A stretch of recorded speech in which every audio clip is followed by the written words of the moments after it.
شمالی غزہ میں شدید لڑائی، اسرائیلی ٹینک رفح میں مزید پیش قدمی کر رہے ہیں۔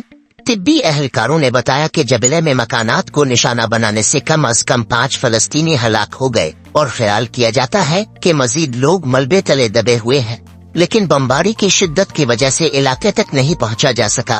ایک اور خبر کے مطابق ملبے تلے دفن مبینہ جبری گمشدگی کا شکار غزہ سے لاپتہ ہونے والے 13,000 باشندے کہا۔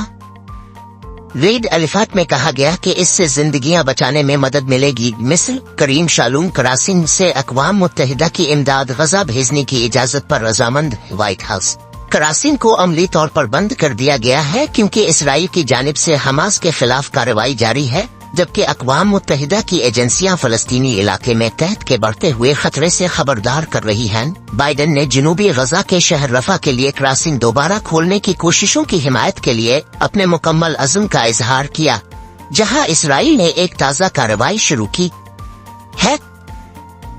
سعودی عرب کھیلوں کا عالمی مرکز بننے کے لیے اربوں ڈالر صرف کر رہا ہے۔ یہ بات کینیڈا میں گیمنگ انڈسٹری کے ایک ماہر نے، جو اس شعبے میں سعودی عرب کی عالمی گڑھ بننے کی کوششوں پر نظر رکھے ہوئے ہے، AFP کو بتائی۔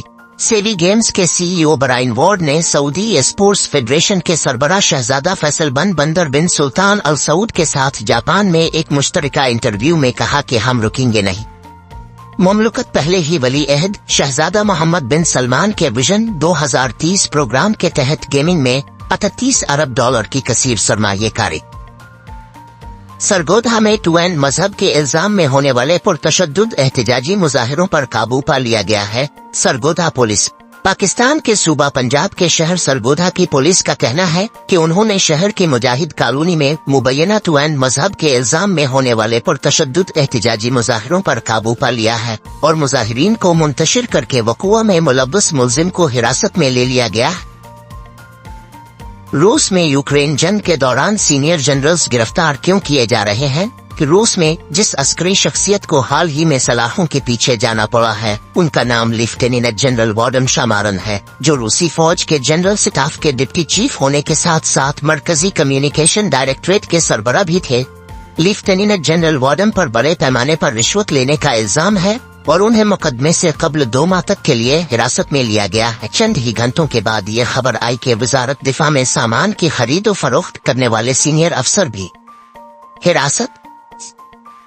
دبئی میں 4 ماہ کے دوران 6.68 ملین سیاح، یورپی سر فہرست۔ گزشتہ سال اسی مدت کے دوران 6.02 ملین سیاح یہاں پہنچے تھے، 11% اضافہ ریکارڈ کیا گیا۔ اعداد و شمار کے مطابق دبئی آنے والے مغربی یورپ کے سیاح سر فہرست رہے، جو کل تعداد کا 22% تھے۔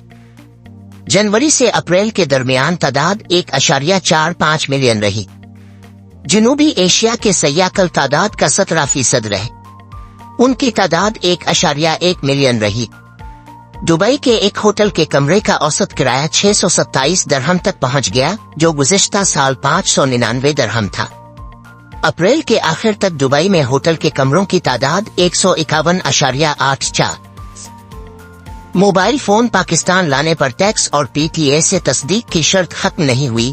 پاکستان ٹیلی کمیونیکیشن اتھارٹی نے وضاحت کی ہے کہ اوورسیز پاکستانیوں کی جانب سے موبائل فونز پاکستان لانے پر ٹیکس اور اس کی PTA سے تصدیق کی شرط ختم نہیں کی گئی ہے۔ گزشتہ کئی روز سے سوشل میڈیا پر صارفین کی جانب سے مسلسل یہ پوسٹ کیا جا رہا تھا کہ وزیر اعظم نے موبائل ہینڈ سیٹس پر FBR ٹیکس ختم کرنے کا اعلان کیا، اس لیے یہ اطلاع درست نہیں کہ موبائل لانے پر ٹیکس ختم ہو گیا ہے اور اس کی رجسٹریشن کی بھی ضرورت نہیں۔ عازمین حج کے لیے انس کارڈ رکھنا ضروری۔ داخلی عازمین کو کارڈ فراہم کرنے کی ذمہ داری حج خدمات فراہم کرنے والے اداروں کی ہوگی۔ وزارت حج نے کہا کہ انس کارڈ میں عازم حج کی تمام تفصیلات درج ہوں گی، جبکہ اس کی کاپی انسک اور توکلنا پورٹل پر بھی اپلوڈ کی جائے گی۔ وزارت نے کہا ہے کہ انسک کارڈ کے بغیر حج کرنا غیر قانونی ہوگا، جبکہ کسی بھی عازم کے پاس انسک کارڈ نہیں ہوگا تو اسے کے ساتھ غیر قانونی عازم جیسا معاملہ کیا جائے گا۔ اقتصادی اصلاحات اور روشن مستقبل۔